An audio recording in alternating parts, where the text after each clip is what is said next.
Hi, this is A New Nigeria with Wale Oluwade. This is your current affairs program where we critically examine the strategic issues bedeviling Nigeria's developmental aspirations and boldly offer practical, simple, but audacious ideas on building the Nigeria of our collective desires.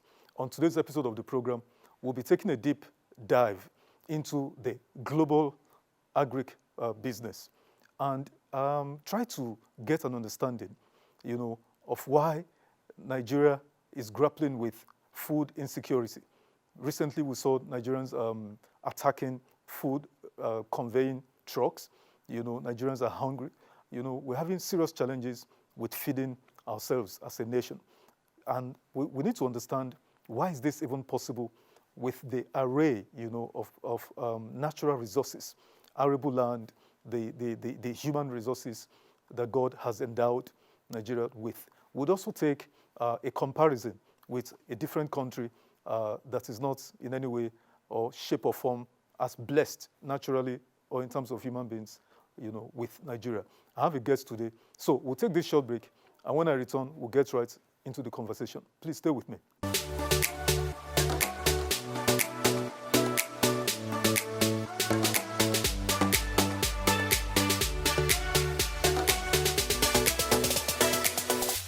Welcome back. So this is what we're looking at today, rethinking Nigeria's economic development agenda. Like I said in my introduction, we have a guest today. So a brief introduction. My guest is Dr. Akin Fakpounda. He has BSc, MSc, PhD in agronomy, respectively. He also attended the University of Wisconsin at Madison, United States, for MSc in remote sensing and environmental monitoring. He was at the Federal Ministry of Agriculture, 1976 to 1988.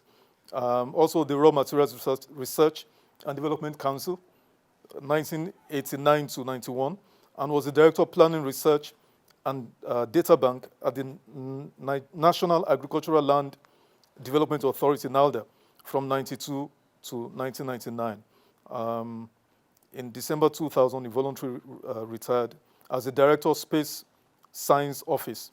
And then he also was a lecturer at Bingham University, Cairo, up until 2019. Doctor, good afternoon, sir.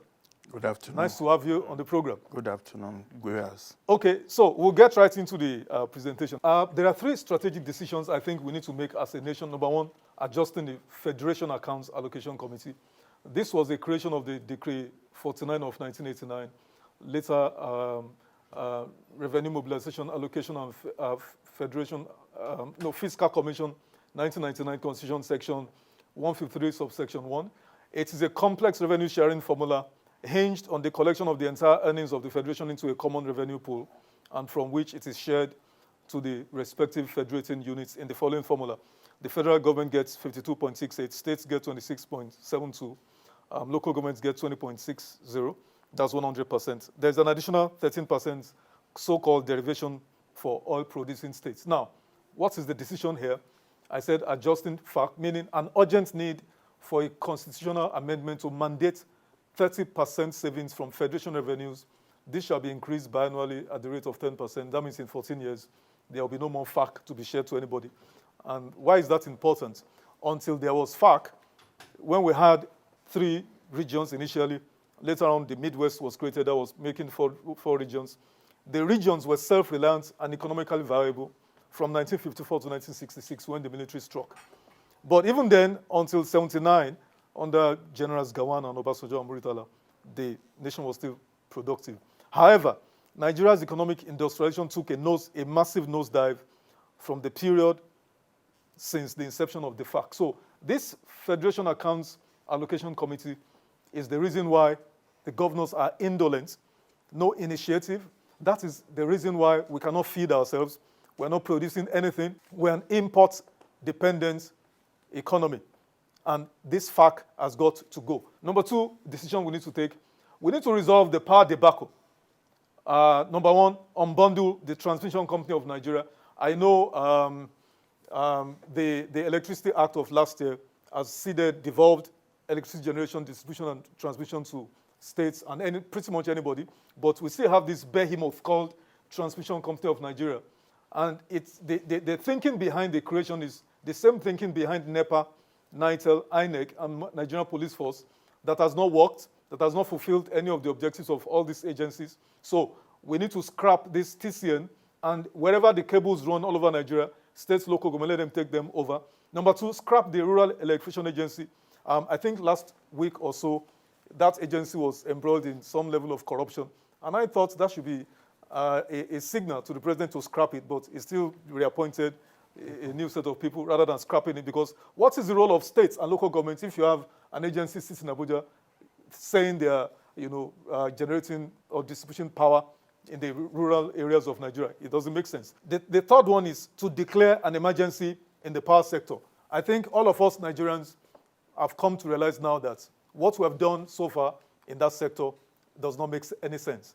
I've lived in this country off and on for almost all my life. I've never experienced the abysmal level of power distribution as it is in the past maybe a couple of months. We can't continue that way. Now, the third decision we need to take is poverty eradication. I have done a lot on this. It's on my page. But now, why is Nigeria a poor country?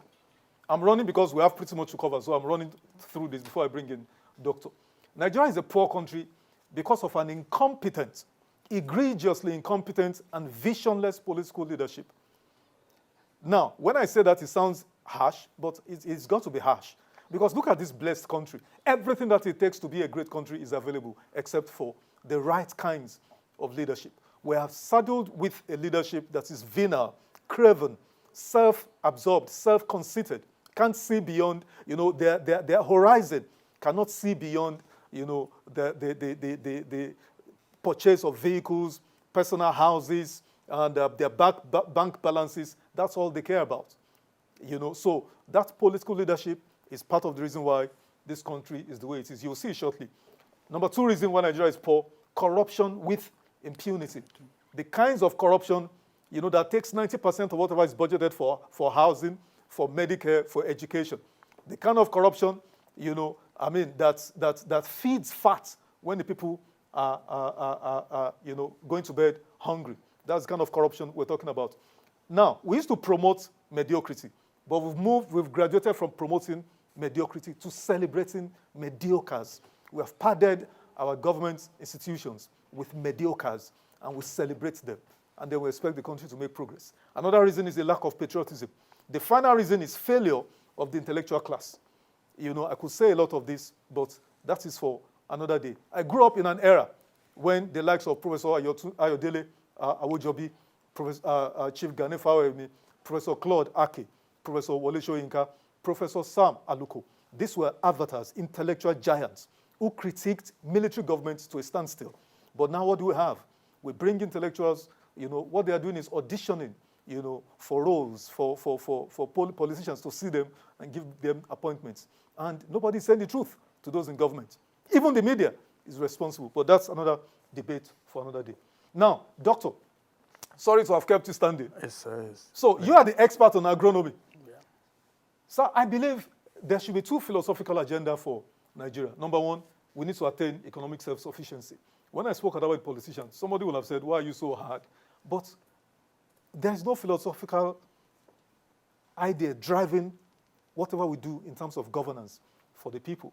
Because we need to attain self-sufficiency in this before we start talking about migrating to industrialization, where we add value to all the natural endowments that God has given us.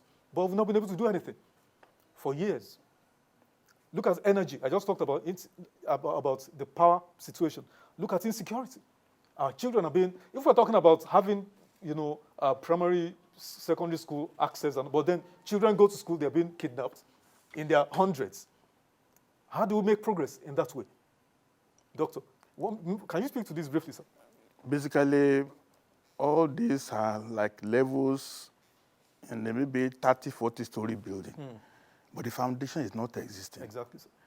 The political class, they are very good at going to wards for campaign. When there's election now, they carry ballot to every nook and corner. They know the wards. But do they know the wards where farmers are? Do they have a census of farmers who will farm? Okay, we are now in March. There's no preparation at all for even agriculture. This last week, I sent a mail to NIHOT, National Agricultural Research Institute in Ibadan. They have no planting material to sell to anybody. Wow. None. Wow. None in Abuja. I had to go to Ibadan physically. So agriculture, as the president was launching so many tractors yesterday. In Niger State. Have they trained the drivers? Have they trained the drivers? You are allowing tractors in March. You ought to have done this since October last year. Do we know, is there an inventory of who is farming what? Is the environment even secure for the farmers to take those tractors there and all of that? They don't know in every local government who is farming maize, who is farming rice, who is farming cassava. Nobody knows. We're just voting money in Abuja. Our federalism is just, actually the political class, government is for them and they are for the government. Once the interest is taken care of, that's it. They don't care. We can complain and complain and complain. Something has to give. How do you see us getting to industrialization, wherein we add value to all these agricultural cash crops that we have? How far do you see us getting to this point, Doctor? I was in... export of chicken rather than being net importer and all of that. I was pioneer staff in the Raw Materials Research and Development Council. Our mandate then was to look inwards, backward integration, produce raw materials for industries. But the RMRDC is moribund. Nigerian environment is a desert for any ideas to thrive. Wow. The government created NALDA to duplicate Felda in Malaysia. Sorry to interrupt you, Doctor. What you said now, that Nigeria is a desert for ideas to die. There was a professor here from the FDB, Professor Banjo Yinka, who said whatever whatever works elsewhere, once you bring it to Nigeria, we throw it into dysfunction. It's dead. NALDA was created so that I can duplicate what Felda has been doing. They always say Malaysia came to steal oil palm from here. But they started in 56 and they are still on up till now. Wow. But within 7 years, Obasanjo government closed NALDA down. Why? The government believes farming is just to plant in your backyard. They don't see it as a business. So, talking about this, let's go. This thing you talked about, the agribusiness, let's look at it. If Nigeria only depended on resources from just one region alone, this country would be a great country. But God is so unusually partial to Nigeria. It beats my imagination. Look at what we have in every 6 zone. Because of space constraints, I condensed it rather than 36 states to 6 zones. Even the oil is a mist. We don't even know where the oil is. We don't know quantity. We're supposed to be we're flaring the gas. We're just wasting. We're burning the gas. 2.3 million barrels of oil per day, but we only get 1 million. And it's what the expatriates tell us that they have harvested. Since 1956, sir.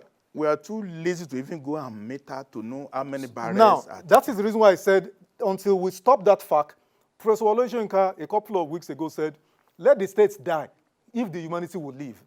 Absolutely. Take away the fact. If the states want to die, let them die. Because most of those states, you would agree with me, sir, were not created on the basis of rationality. At all. They were created on sentiments. Absolutely.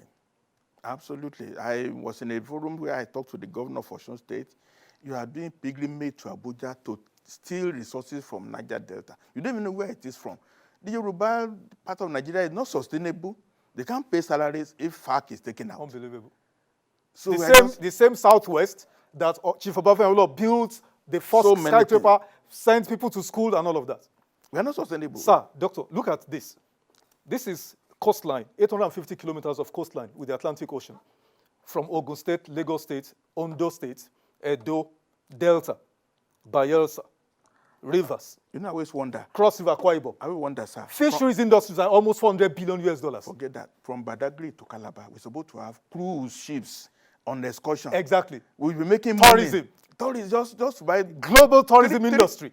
Four ships. Students can go on the excursion. Exactly. Just enter the ship from Badagry and go to Calabar and back. Exactly. But we are not doing it. So the FARC has got to go. Let the states die so that humanity may live. Absolutely. The reason why I actually brought you here, because you are the expert. We're talking about agribusiness. Sir, this is your terrain. I was dumbfounded.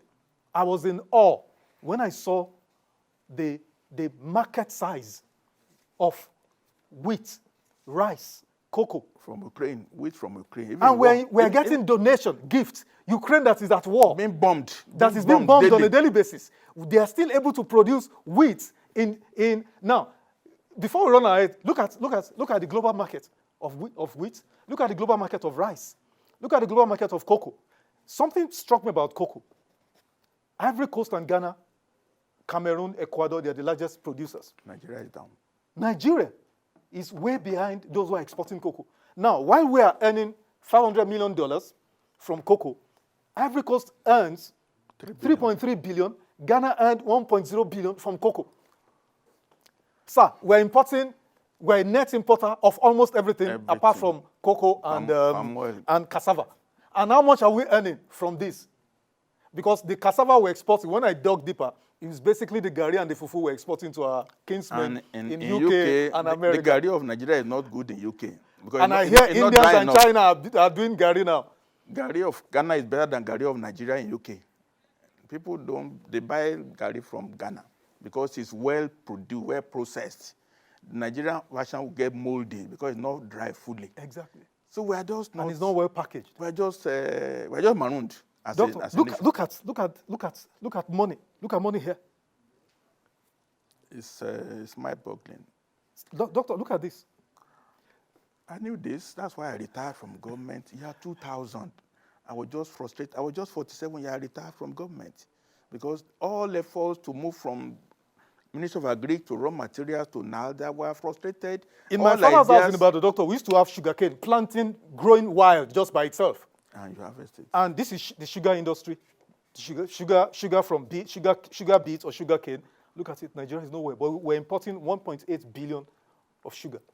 As you said in the introduction, the political class just want their SUVs and they just want their houses And in the houses Abuja. and their fat bank And they are not balances. interested in any other thing. They are not interested in development. No. This is obvious, sir. This is just one aspect of the endowment we have in Nigeria, just agric. There's not sense. Doctor, let's take this break, then we'll come back. We'll take this short break, and when we return, we'll continue and wrap up. Please stay with us.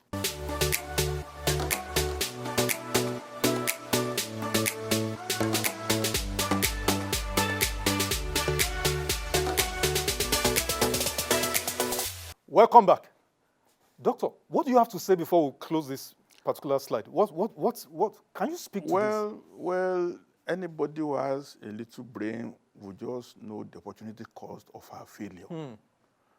That's why we are Japan. Insecurity all over the place. Everything. Because if this were functioning, I love what you said, doctor. That's very strategic. If we had this, if we were participating, if we had leaders who were thinking beyond just houses and cars, they would say in a meeting like you and I and say, we will do 10% of this, we'll do 10% of this.